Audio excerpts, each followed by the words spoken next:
It's almost Mother's Day, and I've decided that I'd like to make something for my grandma this year.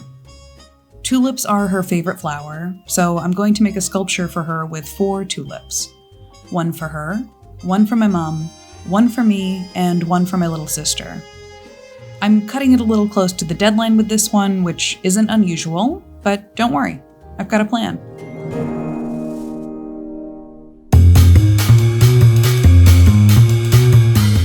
Step 1, gather reference. Step 2, actually, no. Let's go back to step 1 because it requires extra preparation.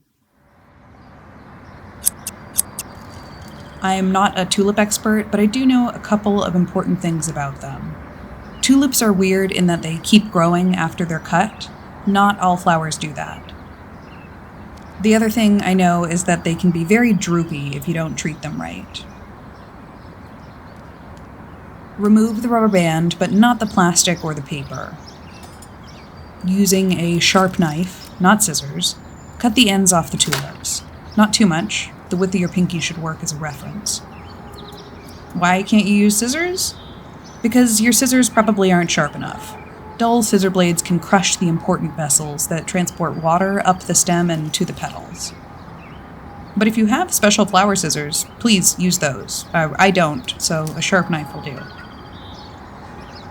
Place the tulips in cold water, not too much. Keep the waterline from touching the leaves. Leave them for about an hour. This is going to help rehydrate them, and it should reduce the drooping factor. Make a fresh cut, then remove the wrapping. Remove unwanted leaves. This is up to personal taste. Place them in fresh, cold water and enjoy. For the longest lasting results, you'll want to change the water daily, but I only need these to last a day or two, so I'll add an ice cube if it needs topping up. Step 1, gather reference, check. Step 2, concepting.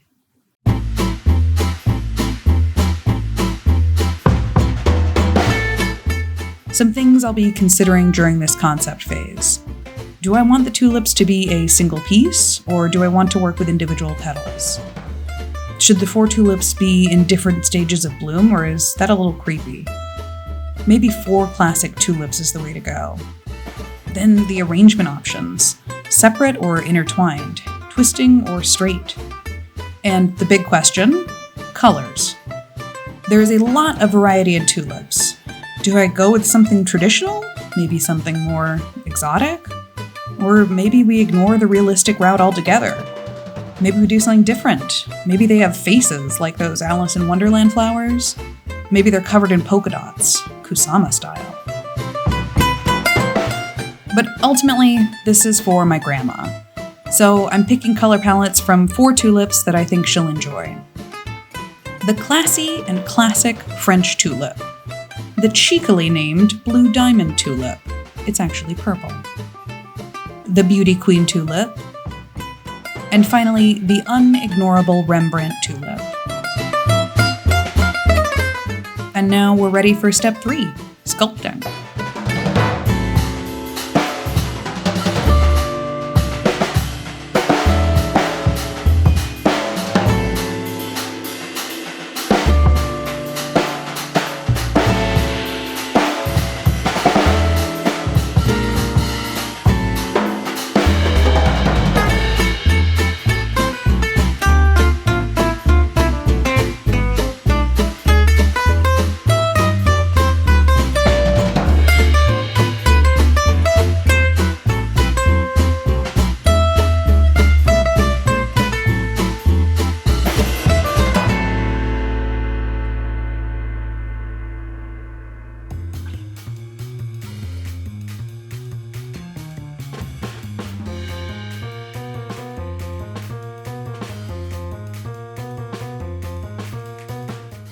As Wikipedia so poetically puts it, tulips are perennial herbaceous bulbiferous geophytes in the Tulipia genus. Translation: tulips have soft green stems. They can live for more than 2 years. They grow from bulbs, not seeds, and those bulbs can store nutrients.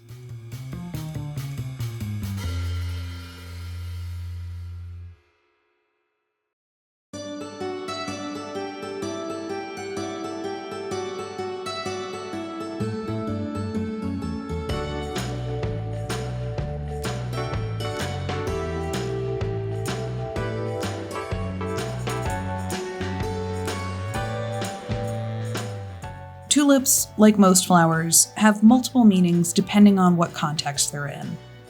Love, beauty, resilience, joy, revolution. There are thousands of varieties of tulips, and with that, thousands of color possibilities.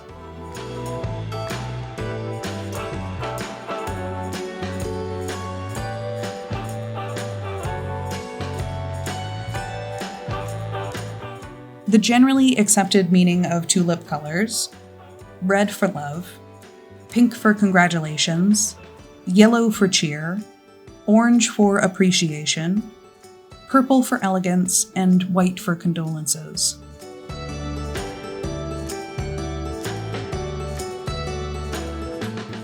But I don't think there are hard and fast rules when it comes to giving flowers. Like, you won't get in trouble for giving someone purple flowers at their graduation. What's most important is that the person you're giving them to will enjoy them. And I think my grandma is going to like these.